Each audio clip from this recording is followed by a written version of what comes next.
Hey, what's up, everyone? This is Jason Tucker, and this is WPwatercooler. Look at that episode number 244. Today's topic is what to look for in a WordPress theme. Let's go around the room real quick and get everyone introduced. We are going to start with George. George, tell us a little bit about yourself. Hi, I'm George. I work on the Jetpack team at Automatic, doing all sorts of shiny stuff, like building a new contact form interface that just launched this week. Saw that. Nice. Thank you, George, for doing that. How about you, Russ? Oh, hey, I'm Russ. I work at a company called Web Dev Studios, and I do lots of stuff about support. Awesome, man. Thanks for being on. How about you, Sarah? Hi, I'm Sarah Weefeld. I'm the project manager at Zeek Interactive, and I also lead the OC WordPress Design Meetup first Monday of the month, coming up on Monday. Sweet, Sarah. Thanks for being on. How about you, Say? Hey, I'm Say Reed, and I make WordPress, teach WordPress, preach WordPress at Third Media on all the things, and I've missed you. Oh, bye. Aww. Hi. Hi, I went by. Hi. How about you, Steve? I am Steve Zingen. I'm the founder of Zeek Interactive, and I run the OC WordPress Meetup. Debatable. What about you, John? I'm Jon Brown. I run an agency called Nine Seeds. Well, I travel the world as a full-time digital nomad. Currently talking to you all from Granada, Spain. You can find out about my travels on either wanderingjohn.com or johnmelena.com. Check us out. Sweet. How about you, Russ? Russ did it. Oh, Russ already talked. Oh, my goodness. How about you, Michael? Hi, Michael Cremeen for Quadjet Digital in Las Vegas. We're a WordPress shop. We tend to work on high-scale WordPress and WooCommerce stuff. And I'm the co-host and founder of the Las Vegas WooCommerce Meetup out here. Sweet. I'm Jason Tucker. You can find me over at Jason Tucker on Twitter, and my website is jasontucker.blog. So let's talk a little bit about the topic at hand today, which is talking a little bit about themes. You know, Steve loves to bring us back home and say, like, okay, we went really, really geeky on this stuff. We need to now, like, talk about, like, you know, somebody who's just starting out in WordPress. And I thought this would be a perfect topic for this, is like just starting out in WordPress. How do we actually find a good theme? What are some of the things people should be looking for in a theme? And, you know, what's the starting points that people should be doing with those themes? So what do you guys think? What's something that somebody brand spanking new to WordPress should be looking for in a theme that would help? What should they be looking for, or what do they generally do, which is go to Theme Forest and randomly select something pretty? Yeah, like that's not recommended, but that's not recommended at all, but that's the behavior, which maybe we can try. I go to Theme Forest. I was going to say, normally what they do is they look like, I have a cupcake shop, so they look for a cupcake theme, and that's definitely how you pick it out. That's exactly what you do. No, I go to Theme Forest and I sort by the number of sliders included with the theme. Whichever theme supports the most sliders is what I use. To build on what Michael just said is going to Theme Forest and looking for a theme, I think, is the second worst way to do it. The first worst way is to Google free WordPress themes and then just download and install it. Definitely. I didn't even think of that. That's amazing. I was gonna say that's how I came across the Heisenberg from Zeek Interactive, is because I sell math. Sweet, then you have all of our malware installed. But if you do go to Google or Theme Forest, there's actually a cool thing you can do to see if the theme is any merit, where there's actually a plugin called Theme Check. What? I know. And no way. And most of them will fail dramatically. So tell us about that. So Theme Check is, you can find it on WordPress.org. Just search Theme Check. It's made by this really cool company that kind of makes WordPress. So it's pretty reputable, I think. And the Theme Check, you can run it. It'll tell you how bad your theme is. There's a list. Or to put a positive spin on it, how good your theme is. Well, under the premise that it's Google or Theme Forest. And by the way, there's a lot of great themes on both of those methods, but just none of them are named Aveda, right? Well, that's oh wow. So I was you should definitely not download the Theme Forest thing is debatable. Let's be fair. Not all Theme Forest themes are bad. Let's Yes, be fair. but to distinguish between the fact that you should not Google free WordPress themes and download them, because those are dangerous. You at least need to be going through a reputable third party where there is a semblance of some sort of process All right. So for that theme to get to you. Wait, I need to come back to ThemeCheck really quick.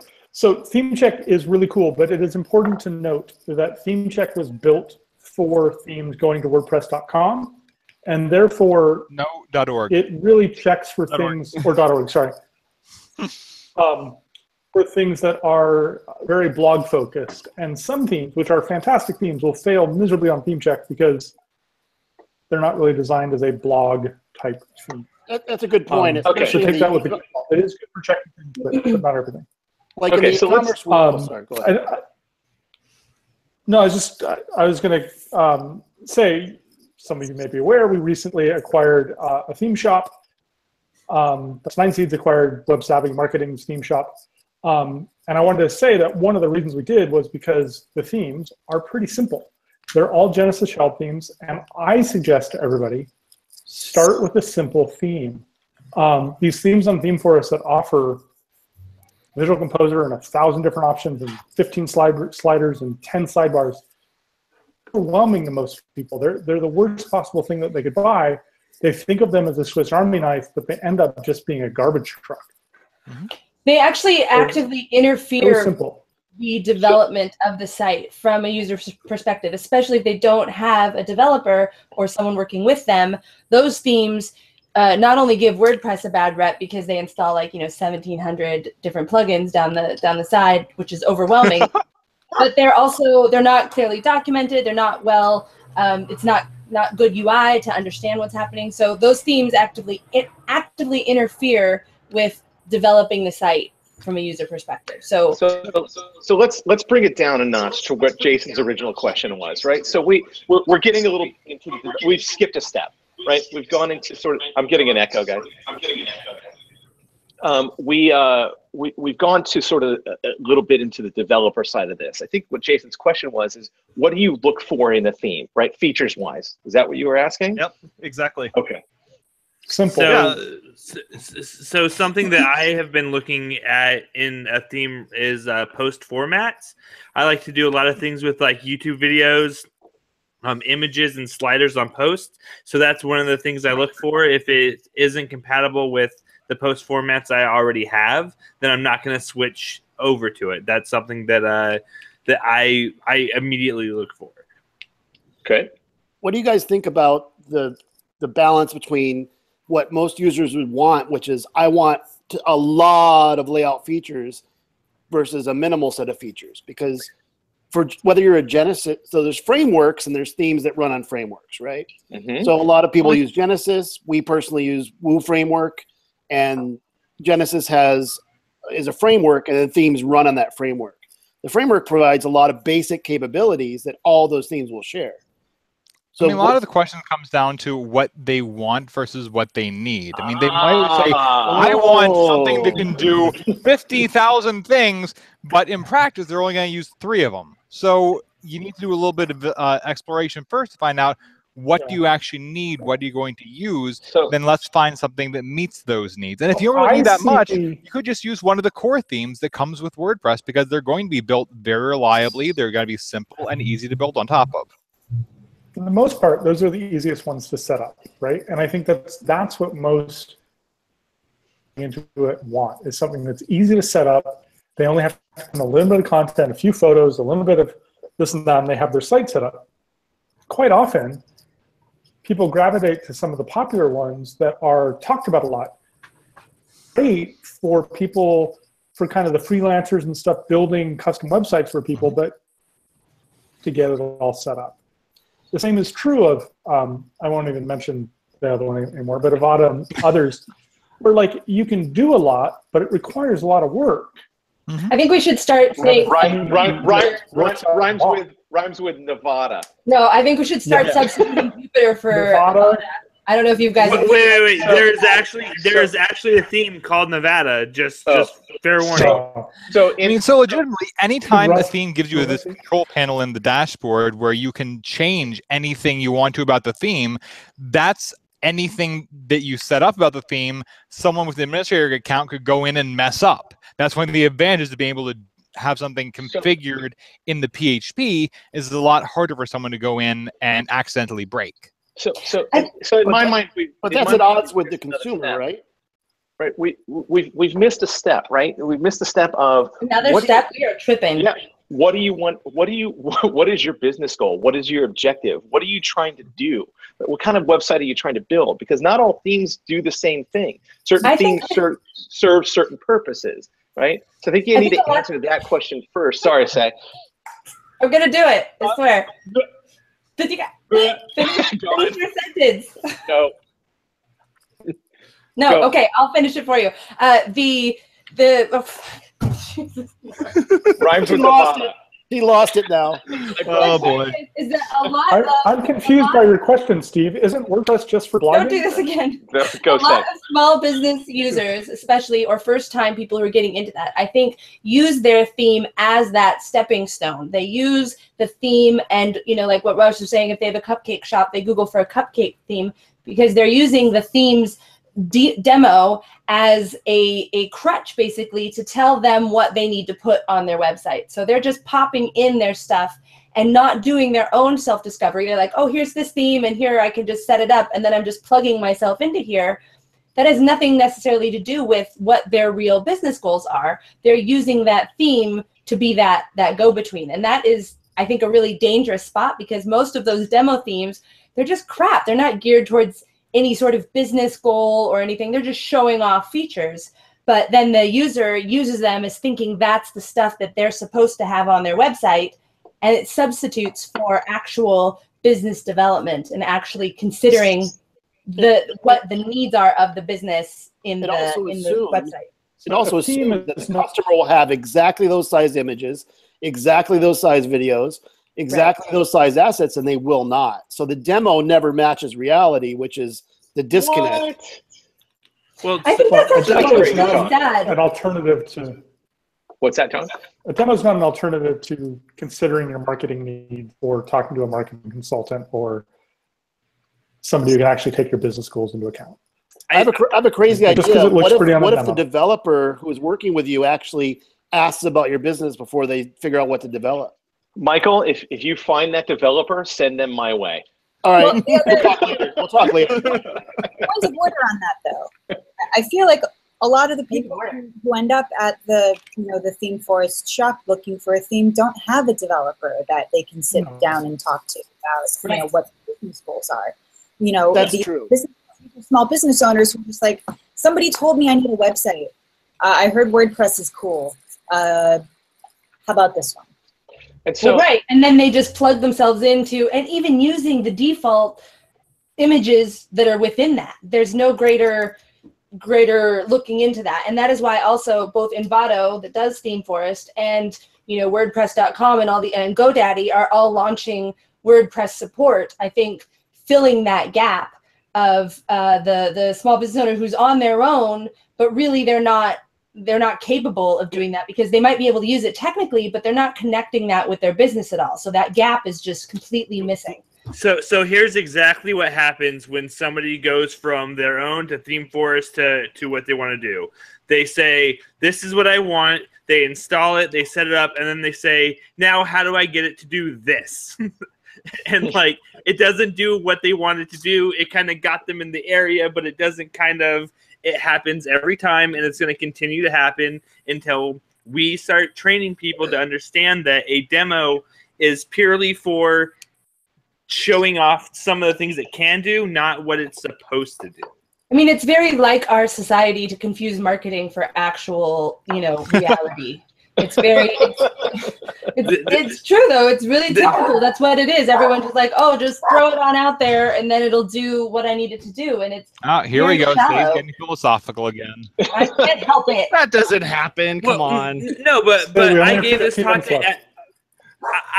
talk at WordCamp Ann Arbor about it's really easy to sell people on things. It's like, oh, hey, it has 300,000 different homepage layouts. It doesn't actually have 300. Sweet, I need one. Yeah, it doesn't have that many. It just uses Visual Composer, but I could technically make the argument that it's got a billion layouts. Like, it's really easy to sell something, and it's really hard to determine what you actually need. And I think we could do better at bridging that gap. One of the key factors that I tell when clients are looking for themes, and I don't have that ability to help them, I'm like, if it has Visual Composer in the list of features, it is not a good theme. End of story. Because it is now relying completely on Visual Composer to do everything. And Visual Composer, we could argue day and night about drag and drop and theme builders, but Visual Composer is a nightmare. It is a literal nightmare of pain. Those windows that it opens up is literally, it's like 20 by 20 in terms of features that it offers to people. It's like, here, did you want to like write at the letter A? Click this button. You can put a shortcode in your shortcode inside the shortcode inside the shortcode to get a column. So one thing that I actually have started doing, especially with ThemeForest themes, is I will view the actual style sheet to make sure that the current version matches what is actually on ThemeForest. Because I've actually gotten a couple demos where like they're using version 1.0, but it says 2.0.6 that is available, and it's one of those things where it's like if your demo isn't current, I'm definitely not buying it. This week, I have a client who has come to me, and the way that they're not like my clients that I've developed, I'm just doing mostly support for them, just to clarify. But he came to me, and I was like, oh, wow, your Visual Composer, which is already, like, you know, as I mentioned, trash. But it wasn't working. Like, you click a button, and it's not popping up any blocks. It's not making a page. It's just not working. So I go and I check its version of Jupyter, incidentally, which is my new least favorite everything, and it's on version 4.1.1. Jupyter's now on 5.8.1, and 4.1.1 is from 2015. And but the good news is the security consultants out there will get business when they get hacked. Yeah, well, guess what? He built it on Fiverr. He had it built on Fiverr. He just, you know, blah, blah, blah. Someone just busted up this whatever thing on Fiverr, and he's left completely high and dry for the last 2 years of just, I don't know what malware was glomping onto his nonsense. So what about features then? Yeah. So all of this being said, I was actually I'm unclear on what Say feels about Visual Composer. No, what we'll have to do is we'll have to do another episode. Who knows? We'll have to do another episode where we talk about, you know, things that you should not be looking for in a theme or something like that. We'll just have an episode called Say Doesn't Pull Punches. Well, I have a suggestion about a few things you might look for as a consumer. Yeah, so you want a theme. Generally, you want a theme from a company, not a person. So if you're whether it's ThemeForest or WordPress.org search or whatever, if a company is behind it, and then you can actually find out the company who's making it, then chances are, more times than not, you have a better odds of getting a good theme. Not 100%. Well, there's obviously companies go out of business and get abandoned. But if you're going to go with a big company, I see where Michael's coming from in this because really, if you had nothing else, if you had no idea how this whole WordPress thing works, and you went onto this car dealership, right? And there's Steve's car, and then there's Toyota. Like Steve's car, it's called Steve's on the front of it. Like, should you be buying Steve's car or should you be buying the Toyota? It looks nice. It comes in shiny red. It's a kit car. Tesla. So I get where Michael's coming from because you're looking at support, you're looking at reliability, people adding more features to the theme, all that sort of thing. Are themes going to get updated or not? Do people actually update those themes? I can see that. I mean, like features-wise in these, when it comes to themes, I would look to see. Do they not have 500 plugins baked into the theme? Right. I agree with that. The less that's you still baked into the theme, but you mean features like functionality should not exist in the theme, right? Yeah, functionality should not be in the theme.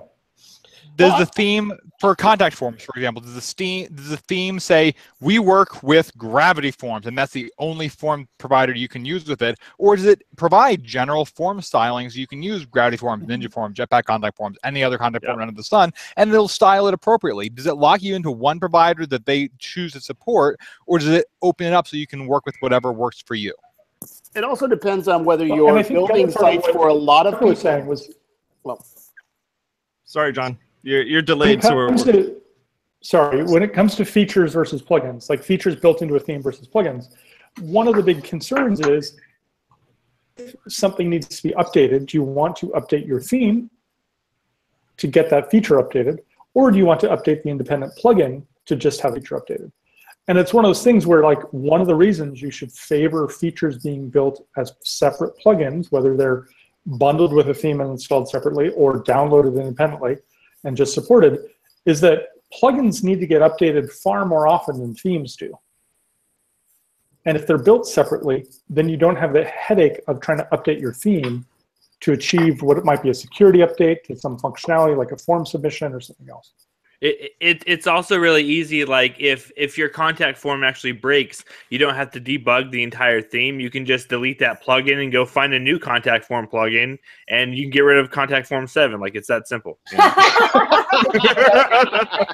Oh, you went there. Dang. I think in general there are some pieces of good information out there that kind of get translated weirdly as people play telephone. One of the things is that people are like, oh, your WordPress site shouldn't have very many plugins. But that's not necessarily true. You can have a bunch of plugins, like a ton of plugins, as long as they're made well. As long as they're written well, I agree. Yeah. That's a great point. And I feel like that's something, like, especially when we have, super beginners who come to the meetup, they're like, oh, but I'm not supposed to have a bunch of plugins. Somebody told me that was bad. But it's bad to have a bunch of terrible plugins. Absolutely. Yes. 100%. It's also bad to have a 8 megabyte features, like a PHP file or something in there that just has a ridiculous number of functions in there. It's like, okay, well, your functions.php file is 8 megs and you have no themes installed. You just did the exact same thing anyhow.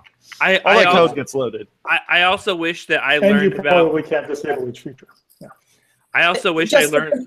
I wish I learned about plugins before I ever learned about themes, because I would have found the plugins I needed to use to make my business successful, and then I would have picked a theme around those instead of picking plugins to work with my theme. I think that's a big takeaway. You had something to say, Sarah? Yeah, I was just going to say, to finish my thought, that there's a lot of what Aaron or Russell just said. Russell, Aaron. That's what you get for having 2 first names, man. Ricky Bobby Inc. I really do look like Aaron. Just for the record. It's the hat. It's the hat. Sarah. I lost it. Never mind. Well, generally we try to look for a theme to do basic things. So we use Woo Framework and Canvas for a lot of stuff.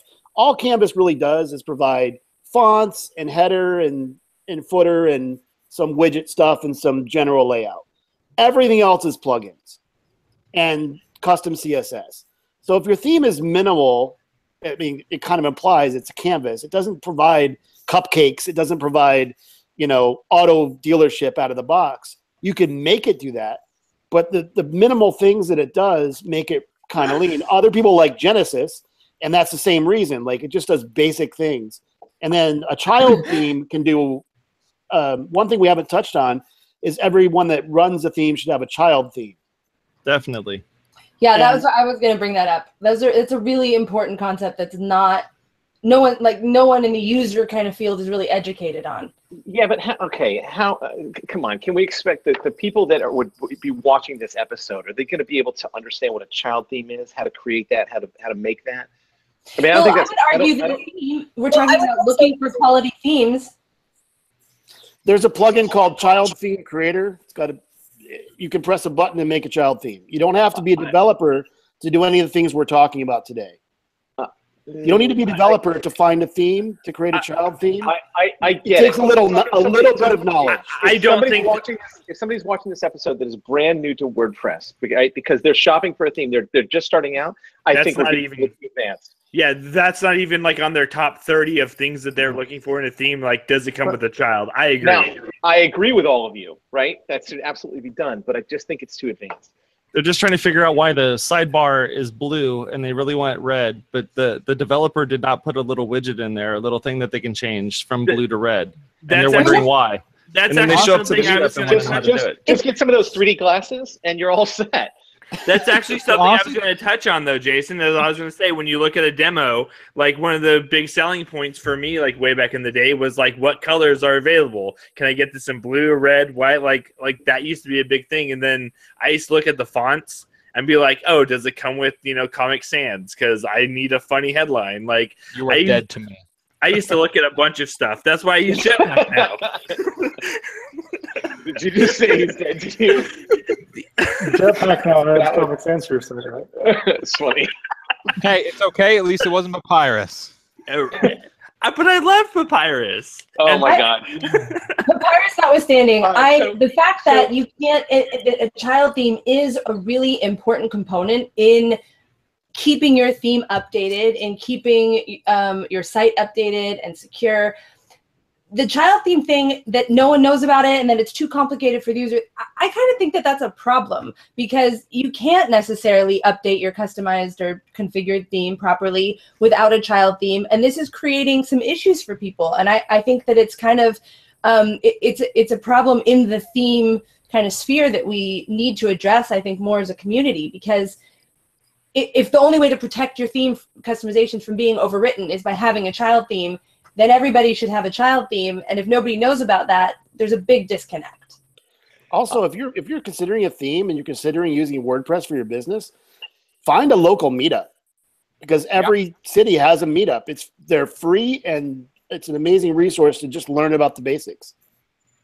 And you can find someone that you can just ask these questions to and can point you in the direction and can warn you to not go to Theme Forest or to use Next Gen Gallery or whatever. Ooh, burn. Wow. Jeez, man. That was deep, man. We're just name dropping plugins today. That's what we're Okay, doing. so I want to use Revolution Slider, Contact Form 7, Next Gen Gallery, and what else? Visual Composer. Papyrus. Don't use Visual Composer.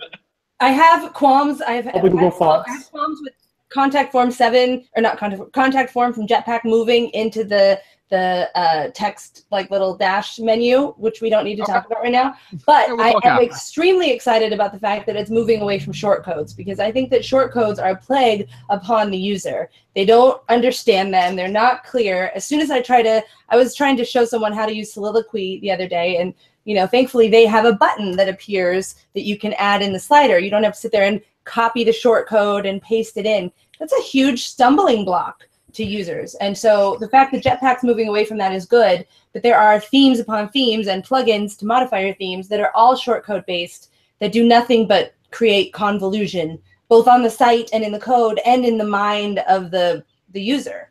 I hate shortcodes to open a div. I hate shortcodes to close a div. I hate shortcodes to make two separate columns. Like, dude, we could talk about shortcodes for days, but I think that's next week's topic, Jason. Say we agree on something at least. I love it. It's going to be we no longer want to build our websites using tables. It only took 244 episodes, Russ. What do you do? Russ and I have been in alignment since we met each other. It's only the hat that separates us. That is it. that is the big difference. And a really, really thick state line between California and Nevada. There's a wall, I think. No, it's separated by two casinos. I see them right when you're driving. So what is next week's topic then? We can definitely announce that right now if we want to. Papyrus. Papyrus? Okay. Or fonts and WordPress theme. That's a real. Yep. How to do fonts in WordPress and not have it suck. We've never done that. Out of 244 episodes, we have not talked about how to install fonts. We can definitely do that. 255, Google Fonts. Let's get fonty with it. Let's get fonty with it. Oh, I love it. All right, folks, that's about it for today. I want to say thank you very much for all of you folks for being on the show. Make sure you go over to our website at WPwatercooler.com and click on the links there to subscribe. If you enjoy this stuff, hit the little thumbs up button. We'd really appreciate it. And also, we're available on a whole bunch of stuff. You can go look us on YouTube, on iTunes, on Stitcher, as well as over on SoundCloud, as long as they stay in business. All right, folks. Thank you very much for being on the show. I'll talk to y'all later. Bye-bye.